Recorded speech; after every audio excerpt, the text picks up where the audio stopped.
सरकार जल, जंगल, जमीन की हितैषी के साथ हर वर्गों के उद्धार और निचले वर्गों को सक्षम बनाया जा सके, इसके लिए तरह तरह की योजनाएं निकालती हैं। इसी तरह छत्तीसगढ़ के सुदूर अंचल जहां बिजली, पानी, सड़क की सुविधा तो मानो उनका सपना होता है, ऐसे बेहद क्षेत्र में तेंदुपत्ता की तुड़ाई कर जीवों का पर्जन करने वाले उन आदिवासियों के लिए तत्कालीन रमन सरकार चरण पादुका योजना की शुरुआत की थी, लेकिन प्रदेश में सत्ता परिवर्तन होते ही इसे बंद कर दिया गया। आखिर प्रदेश में अब फिर से चरण पर सियासी रन क्यों हो रहा है, देखिए एक रिपोर्ट। दरअसल बेहद जंगल में तेंदुपत्ता तोड़ने वाले तमाम आदिवासी उनके पैरों में कांटे न चुभे इसलिए चरण पादुका योजना की शुरुआत की थी, लेकिन प्रदेश में सत्ता परिवर्तन होते ही इस योजना को कमीशन और भ्रष्टाचार का अड्डा बताते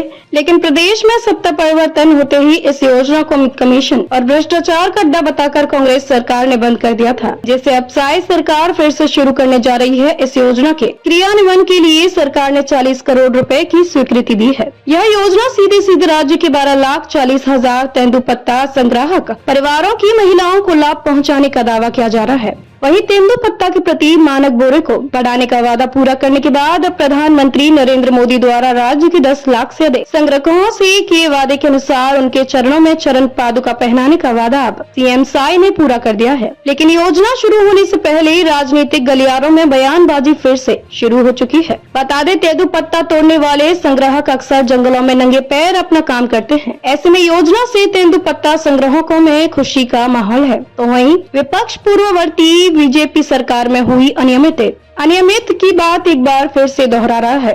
पूर्ववर्ती कांग्रेस सरकार में यह योजना पूरी तरीके से बंद कर दी गई थी, जिसे एक बार फिर से बीजेपी की सरकार बनने के बाद प्रदेश में मुख्यमंत्री विष्णुदेव साय के नेतृत्व में तेंदुपत्ता संग्रह के लिए शुरू कर दिया गया है। वहीं राज्य के मुख्यमंत्री विष्णुदेव साय ने योजना को लेकर कहा, हमारे 16 से 17 महीने में मोदी की गारंटी में जितनी भी गारंटी थी हमने उन्हें पूरा किया है। इसमें एक और वादा है चरण पादुका योजना। जो लोग जंगलों में तेंदुपत्ता इकट्ठा करने जाते हैं उनके पैरों में चप्पल तक नहीं होती, कई बार वे दुर्घटना का शिकार हो जाते हैं। इन सबको देखते हुए जब यहाँ भाजपा की सरकार थी तो चरण पादुका योजना शुरू की गई थी, लेकिन कांग्रेस सरकार के दौरान इसे बंद कर दिया गया था। अब इसे फिर से शुरू किया जा रहा है। वहीं चरण पादुका योजना को लेकर कांग्रेस हमलावर है। प्रदेश कांग्रेस अध्यक्ष दीपक बैज ने कहा कि यह चरण पादुका भारतीय जनता पार्टी का सबसे पसंदीदा योजना बन गई है। वह इसलिए क्योंकि तेंदुपत्ता तोड़ने वाले गरीब आदिवासियों को जूता देने के नाम से तगड़ा मोटा कमीशन सरकार को मिलता है। वह इसलिए क्योंकि गरीब आदिवासियों को एक पैर में 8 नंबर का जूता, दूसरे पैर में 9 नंबर का जूता, यह कमीशन का खेल है। पूरे 15 साल हमने कमीशन का खेल को देखा है, इसलिए हमारी सरकार आई और हमने बंद कर दिया।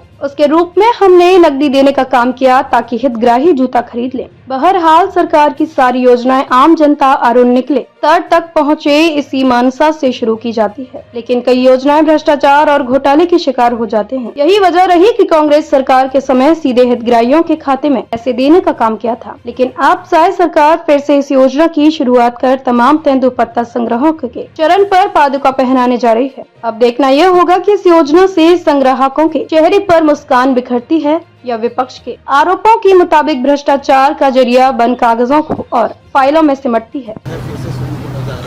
बिल्कुल, ये 16-17 महीने में मोदी की गारंटी में जो भी वादा छत्तीसगढ़ की जनता से हम लोग की थी, हमारी सरकार की थी, हमारी पार्टी की थी, उसको पूरा किए हैं। उसमें एक और वादा चरण पादुका योजना, जो तेंदुपत्ता तोड़ने वाले संग्राहक हैं और विशेषकर गांव के लोग होते हैं, बस्तर और सरगुजा संभाग के लोग होते हैं, जिसमें ज़्यादातर जनजातीय समाज के भी होते हैं, जो गर्मी के दिनों में तेंदुपत्ता तोड़ने जंगलों में जाते हैं, उनके पैर में जूते चप्पल भी नहीं होते हैं, तो कई बार वो कई घटना के शिकार भी हो जाते हैं। तो इससे बचाने के लिए पिछली जब हम लोग की सरकार थी तो चरण पादुका योजना की शुरुआत किए थे, जो बीच में कांग्रेस की सरकार में बंद हो गया था, उसको फिर से शुरू कर रहे हैं।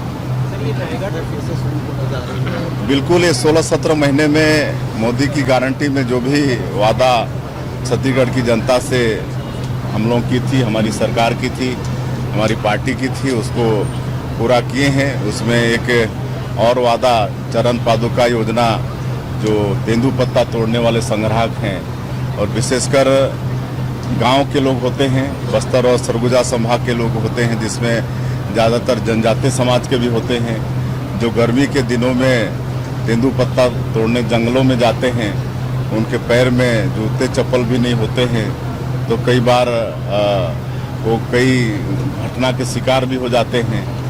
तो इससे बचाने के लिए पिछली जब हम लोग की सरकार थी तो चरण पादुका योजना की शुरुआत किए थे, जो बीच में कांग्रेस की सरकार में बंद हो गया था, उसको फिर से शुरू कर रहे हैं।